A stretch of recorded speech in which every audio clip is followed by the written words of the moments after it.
Welcome back to the Mountain Morning Show. We continue to celebrate from the shorts category. I'm very happy to have from the film Alone. I have Zac Manuel right here, as well as Garrett Bradley. Welcome both of you to the show. Thanks for having us. Director of photography, director of the film.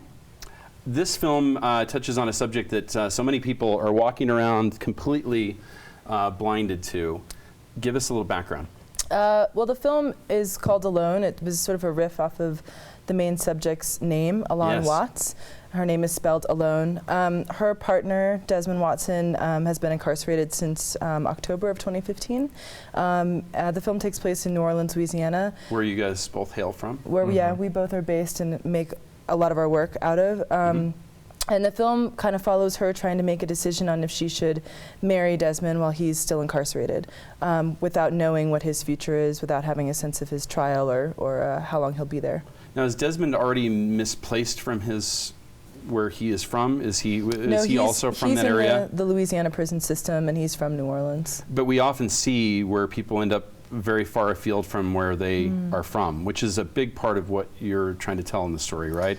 The fact that it seems over generations we have managed to split people up and move them around, especially in the African American community. Yeah, that's true. And I think it's important, though, to recognize that you don't even have to be that far physically to create a great deal of distance between people. So he's based a little bit outside of New Orleans, about 6 hours outside of New Orleans. Well, that's quite a ways. Yeah, he does come into the city, though, on a regular basis to have court visits, which we see in the film. That's when she sees him, and typically. And so she'll come around the side of the building whenever she knows that he's going to be in court, and be able to get a glimpse of him coming out of the truck into the courthouse. But that's the closest proximity they've had to one another for about a little over a year. How did they meet? They met at a second line. They met at a second line, That's and funny. Des just, he was like one of the motorcycle dudes, and just charmed her. Interesting. Yeah. When we talk about these types of relationships, the complexity of them, although simple in nature in the fact that they don't get to see each other, but complex in nature of how do you negotiate a relationship like that. What did that mean for you in the way of the filming of this? What did you gather from that?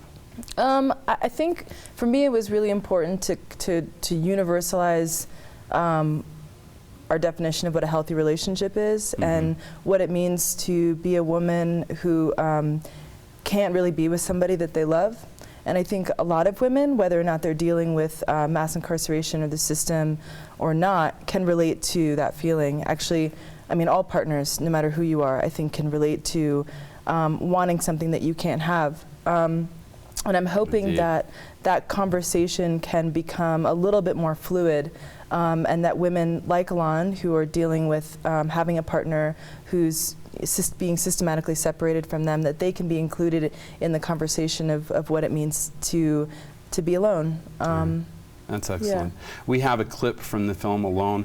Again, this is a Sundance short. Let's take a look at it now. It's Alone.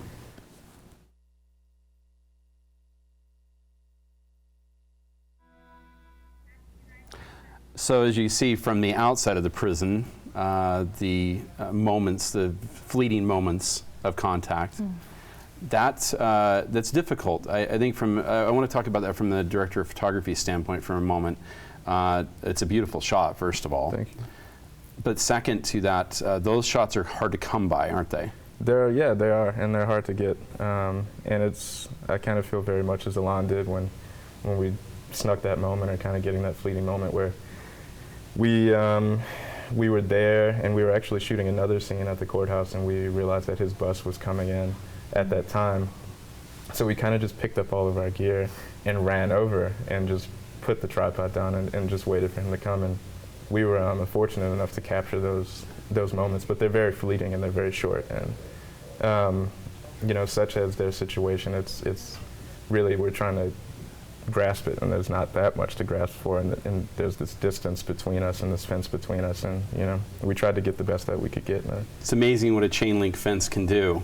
It does, yeah. A chain link fence and distance and security guards and officers and not much opportunity to go inside prisons. They hate for us to bring cameras in because of I often think because of the things that go on inside seem to be things that no one really wants us to see. Yeah, I think people want to play it safe.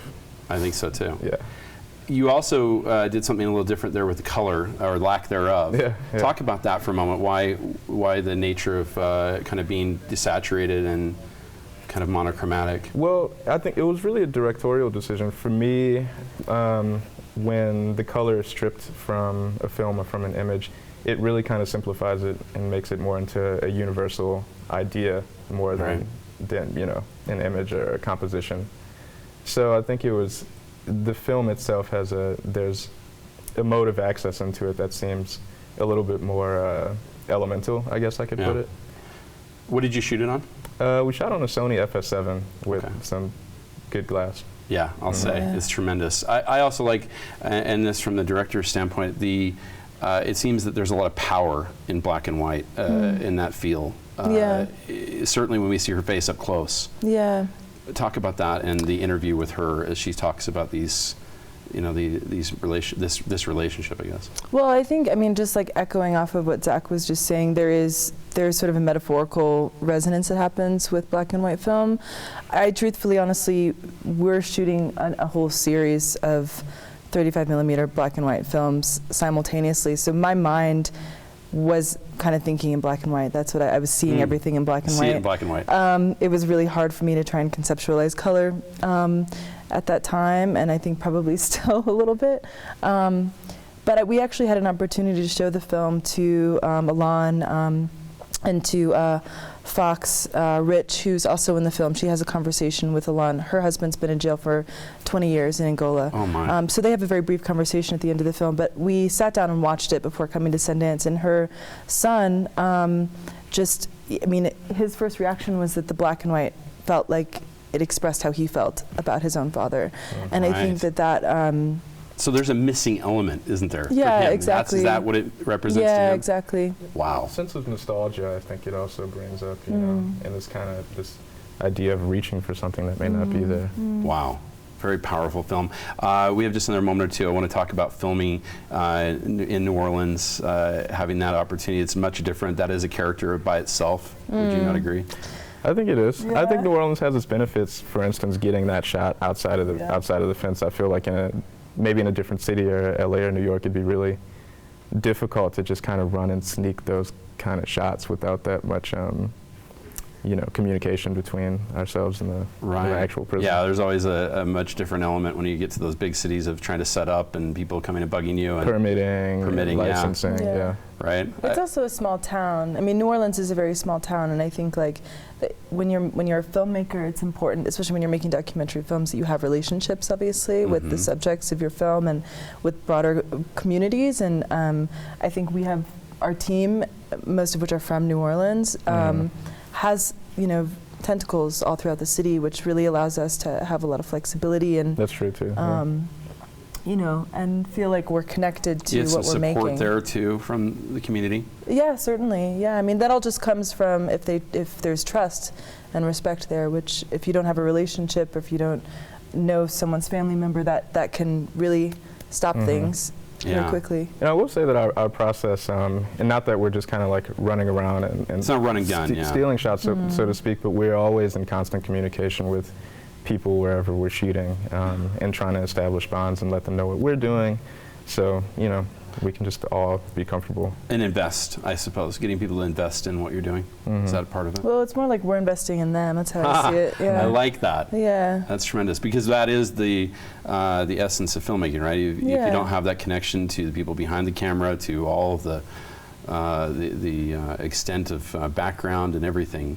Yeah, exactly. Yeah, knowing New Orleans, also a part of that as well. Yeah. In finality, what do you hope people get from this?